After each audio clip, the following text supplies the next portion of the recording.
Salam sejahtera Malaysia, terima kasih kerana menonton video-video dalam channel ini.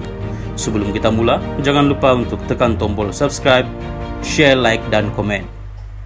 Let's go! Salam sejahtera dan salam perpaduan kepada seluruh rakyat Malaysia. Berita panas hari ini bertajuk Anwar dakwa anak beranak Mahathir dapat kontrak RM214.2 juta ringgit. Berita penuh, Anwar Ibrahim membangkitkan isu pemberian kontrak gantian optik RM214.2 juta yang diberikan kepada syarikat yang dikaitkan dengan bekas Perdana Menteri dan Menteri Keuangan Dr. Mahathir Mohamad dalam pembelaan terhadap saman fitnah terhadapnya. Dalam pernyataan pembelaan yang difailkan di Mahkamah Tinggi Shah Alam melalui e-filing malam tadi, pengerusi PH itu bergantung kepada pembelaan justifikasi sedia untuk membuktikan dakwaan di mahkamah dengan menyebut antara lain pemberian kontrak kepada Opkom Cables Sendirian Berhad. Presiden PKR itu mendakwa anak sulung Mahathir, Mirzan, menjadi pengarah Opkom Cables dari 1994 hingga 2021. Anak kedua, Mokzani, menjadi pengarah dari 2009 hingga 2019. Anak ketiganya, Mokriz, menjadi pengarah dari 1994 hingga 2019 dan isteri Mokriz, Norziata Zakaria, menjadi pengarah dari 1995 hingga 2021. Mahathir adalah Perdana Menteri dan Menteri Pertahanan ketika kontrak itu diberikan. Mahathir menyaman Anwar berhubung dakwaan dia menggumpul kekayaan pribadi ketika menjadi Perdana Menteri. Menurut pernyataan pembelaan, Anwar yang juga Presiden PKR mendakwa selaku Perdana Menteri dan Menteri Keuangan pada masa itu, plaintiff mengawal Menteri Keuangan diperbadankan MKD.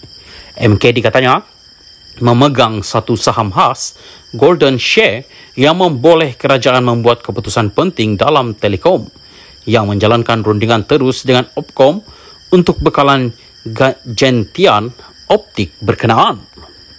Pada tempoh material tersebut, Opkom Cables dikawal oleh dan atau dimiliki oleh ahli-ahli keluarga plaintiff seperti yang dijelaskan dalam perenggan 61 di atas. Dalam kata lain, ahli-ahli keluarga plaintiff mempunyai kepentingan yang besar dalam Opkom Cables. Kencana Petroleum adalah dan atau untuk semua maksud dan tujuan sebuah syarikat yang dimiliki oleh dan atau dikawal oleh Mokzani. Walaupun hanya ditubuhkan pada tahun 2001 dan tiada sebarang rekod prestasi yang diketahui, Kencana Petroleum telah diberikan lesen fabrikasi utama oleh Petronas. Lesen fabrikasi tersebut telah diberikan kepada Kencana Petroleum semasa plaintiff adalah Perdana Menteri, kata Anwar, juga ahli Parlimen Tambun. Bagi menyokong pembelaan justifikasinya, defendant berhujah bahawa semasa krisis kewangan 1997, plaintiff sebagai Perdana Menteri dan Menteri Keuangan ketika itu berusaha menyelamatkan beberapa syarikat termasuk KPB, kini dikenali sebagai Pos Logistik Berhad. Menurutnya, Mirzan ketika itu adalah pemegang saham majoriti dan pengarah KPB. Anwar mendakwa selepas Julai 1997, dia telah menolak permintaan daripada Mahathir yang juga Menteri Keuangan ketika itu untuk menyelamatkan KPB yang mempunyai liability bersih RM423.94 juta ringgit bagi tahun keuangan berakhir 31 Disember tahun yang sama. Anwar mendakwa Mahathir berasa kecewa dengan jawapannya dan menekankan bahawa ia akan memalukan Mirzan atau dirinya sendiri jika perkara tersebut dibentangkan kepada Parlimen untuk dibahaskan. Walaupun defendant enggan melayan permintaan KPB untuk bantuan keuangan dan beliau juga telah mengambil plaintiff seperti yang dinyatakan di atas, defendant telah dimaklumkan kemudian oleh Tan Sri Muhammad Hassan Marikan yang merupakan Presiden dan Ketua Pegawai Eksekutif Petroleum Nasional Berhad Petronas terdahulu bahawa plaintiff telah mengarahkan Petronas untuk menyelamatkan bail-out KPB, jelasnya. Menurut Anwar, dia telah berjumpa dengan Mahathir untuk menyuarakan bantahan. Bagaimanapun, katanya, Mahathir tidak mengendahkan bantahan tersebut dan menyatakan bahawa Petronas tidak berada di bawah kawalan perbendaharaan. Petronas tertakluk kepada arahan Perdana Menteri mengikut Seksyen 3 Akta Pembangunan Petroleum 1974. Anwar juga mendakwa Saman Mahathir difailkan dengan motif tersembunyi kerana Mahathir tidak pernah mengambil sebarang tindakan undang-undang terhadap pelbagai penerbitan dan ahli masyarakat terkenal yang membangkitkan dakwaan serupa. Sekaligus menunjukkan bahawa saman sivil itu hanya difailkan apabila Anwar menjadi Perdana Menteri. Tindakan ini telah difailkan dengan tujuan untuk melemahkan kredibiliti defendant sebagai Perdana Menteri semasa serta kerajaan persekutuan semasa dan untuk mewujudkan perpecahan kaum memandangkan pilihan raya negeri yang akan datang bagi Selangor, Negeri Sembilan, Pulau Pinang, Kelantan, Terengganu dan Kedah.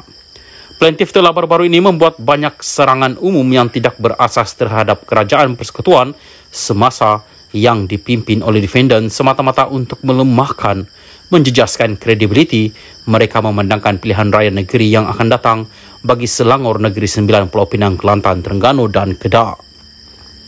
Defendant mendakwa bahawa Saman Mahathir itu tidak memiliki asas kerana kenyataan yang didakwa berunsur fitnah itu tidak dapat merendahkan atau mengurangkan reputasi Mahathir dalam fikiran ahli masyarakat yang berfikiran betul, terutamanya orang awam Malaysia.